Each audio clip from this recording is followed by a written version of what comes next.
on, show me your hands.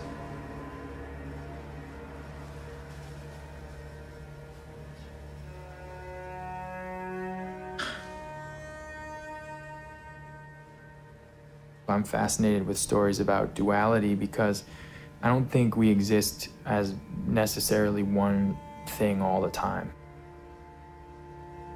Maybe we're brothers. We're not brothers. We're not brothers.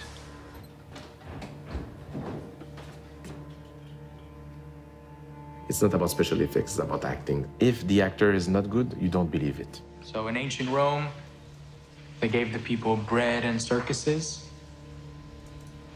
They kept the populace busy with entertainment.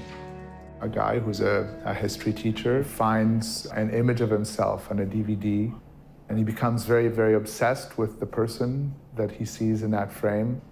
It's a deeply psychological film, and it's really about the disintegration of a man, you know, and kind of finding what's wrong with himself deep inside him, and finding this other that is him. Adam is the lead character of the movie, and Anthony is this sort of like vestigial piece that's hanging off of him. To me, it's not so much a sense of really two as much as what is really one.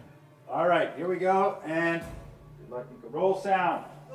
I was reading the script, you know, as you know, the first time you just thinking of the story and the feeling of it. Is it dramatic here? Is it there's tension or whatever? And then when you think of it for a moment after that, you're like, how the hell are we gonna do the duplicity?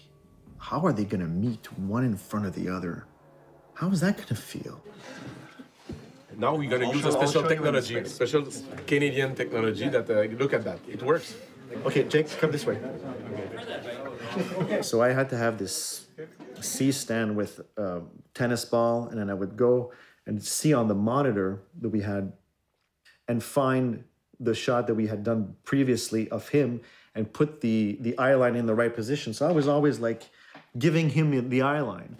With the Moses, which is the sort of remote control system, it was a very simple machine, just some tracks, and we had a real dolly pusher, and I was operating the wheels on the camera, so everything felt real. There was no huge machine that was going and that was pushing in. I think that when we do sophisticated movement, it's just, we feel the will of the director to try to make a moment instead of living through the moment, you know? He will do one of the characters, and then he'll put an earwig in his ear. They'll play that back, and he'll act against nothing, hearing the dialogue in his head, his own voice, and then he'll react off it. Maybe we're brothers. We're not brothers. How do you know? I don't know. A lot of stress and a lot of concentration's needed to do that.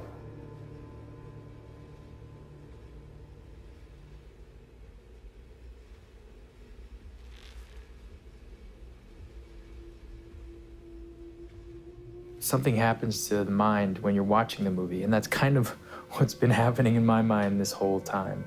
You know, this sort of strange sense of disorientation. I'm going to disappear from your life forever. Then we will be even. Sorry, man.